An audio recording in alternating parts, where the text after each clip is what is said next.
Hey guys, Pedro here to tell you about the latest from Livløs, The Crescent King, out October 4th on Noctum Productions. This album has 10 tracks, 48 minutes in length, and this is the band's third full-length studio record. They are a Danish melodic death metal band. The design of the album surprised me in terms of the approach that it gives me. I was expecting the album to be a lot better connected, to be more cohesive, to have more of a sense of connectivity between the tracks in order to create a more unique and easier to grasp overall path. And that's not the case. The album has great individual songs, but that's exactly where they are. Very individual. It's kind of hard to find the connection between them, at least sonically. It's hard to find the connection between them, and it's hard to find your way through them. So it's an album that has a lot of great individual songs, but it doesn't necessarily offer a great overall perspective.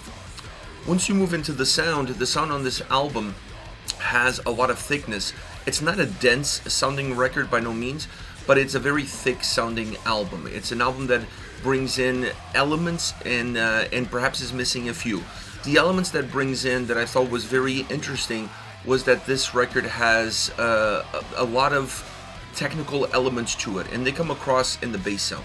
The bass sound on this record really pops throughout the entire album, and it's used with two perspectives in mind. On one hand, you have the technical side, the more proggier side of the bass sound that has an impact of creating texture and really defining a few more layers for the overall sound to be a little bit richer, helping to break away from that thickness of heaviness that the record offers. And on the other side, the bass at times, it doesn't offer that perspective, but it rather enhances the overall darkness that this album has. Specifically on more methodic, melancholic songs, the bass coming through definitely changes the mood. It even has an impact in the overall atmosphere or vibe of the tracks. So it has this duality throughout the entire record, but it has the consistency of being always present. And then that was one of the things that really impressed me and surprised me at the same time. One of the things that I felt this album perhaps was lacking is a little bit more of atmospheric elements. I think that would have softened the record a little bit more. It would not make the album sound as narrow as it is, because that overall thickness, that overall heaviness that the record has sound-wise, it does narrow the perspective of the album. It does make the sound at times feel more compact. So having more atmospheric elements to mix in with that great bass sound that the record has, I think would have helped alleviate some of that, and it would have made the album a little bit more wide. It would have made the album also a little bit more rich. So not having that perspective there, it allows other influence, like for example black metal. This album has a few black metal elements throughout the soundscape. It allows those to have more of a predominant role. It's not an overly melodic sounding record. It's more of almost more of a traditional death metal sounding album in terms of how the elements come together and that overall heaviness that is predominant throughout. There still is melody in this album, and there's still quite a bit of it, and that melody mixed in with that dynamics that the bass sound has helps soften the blow. I don't think it's enough to really make this album as wide as it could have been, but it definitely makes things a little bit better. It gives great quality to the individual songs.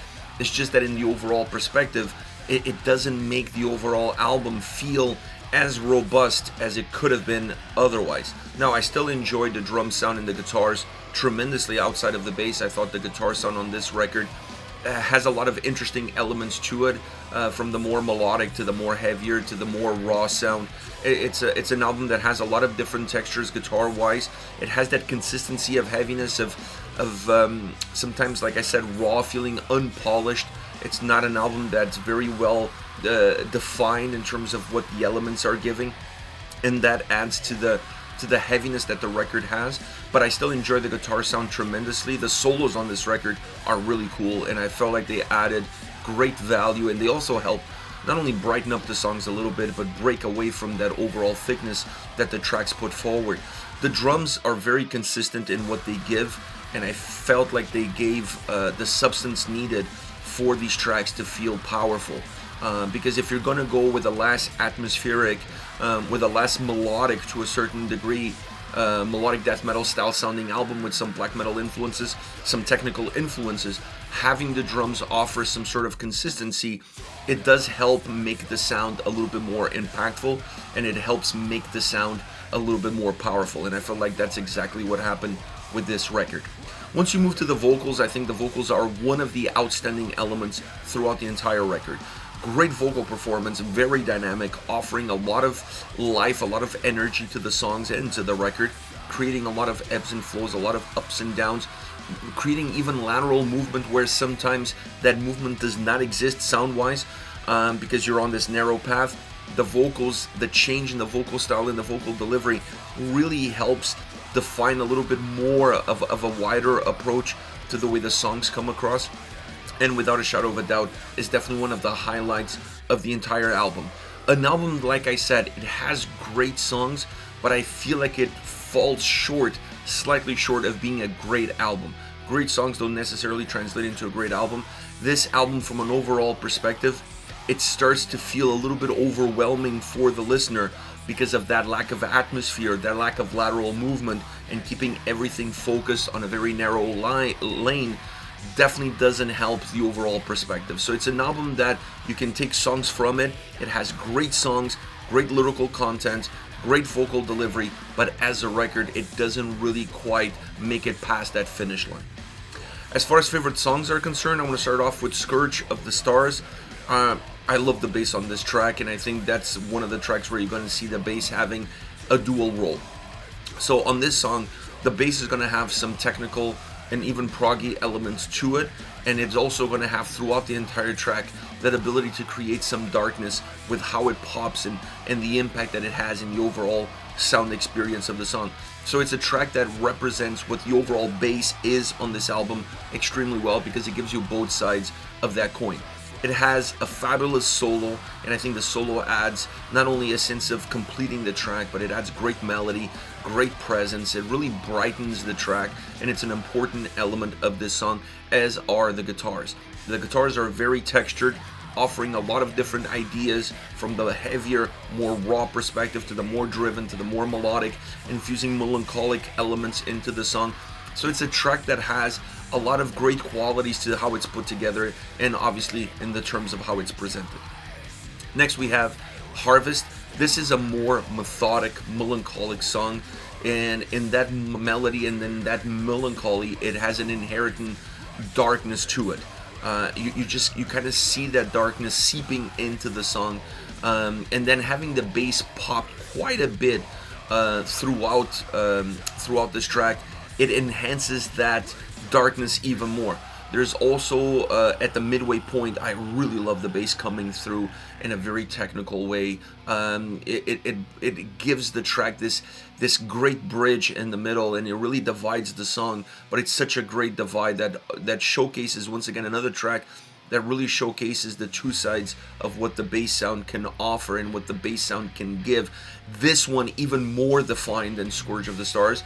I think Scourge of the Stars, the two sides of that bass sound is a little bit more of a nuance. On this one is clearly defined on the darkness that the bass gives just for being in the song. And then at that midway point, what the bass offers, it goes into a different realm. It almost adds a psychedelic vibe to the way the song is put together, making this a very textured song all around. The vocals, very powerful, and adding intensity to the way the song is coming about, but it also adds to the overall melancholy that's already there from the more melodic side and also from the bass sound itself. Last but not least, Throne of Cosm, a more open sounding song, perhaps one of the most open sounding songs that this record has. Actually, as the record progressed, the songs tend to become a little bit more open, and this is one of the last songs on the album, and it's definitely one of those songs that has a little bit more of a wide margin to play with. It still has that well-defined center of gravity with heaviness right in the middle of the track, but it allows itself with more melodic riffs, with more breaks, with a great bass sound that also helps break up the song and helps add texture, helps peel some of the layers so you can see how this whole track is put together. And then you also have a great vocal performance that also helps break the song up, widen the song up. So it's a song that has all of the elements that you've seen throughout the entire record, but presented in a different way that allows a little bit more of atmosphere to creep into this track. It's definitely one of those songs where you can see the impact that a more atmospheric sound could have to a song like this, where you can still have that thick, heavy nucleus, but everything around just feels a lot lighter. And when it feels a lot lighter, the song itself starts to break away and feel also more spread out, feeling a little bit more thinned out. And that makes this song definitely stand out of all the tracks that the record has. This is it, Livløs, the Crescent King, out October 4th on Noctum Productions. Let me know your thoughts on the band, on the singles. Hit me up in the comment section. I'll see you all at the next video. Take care, guys.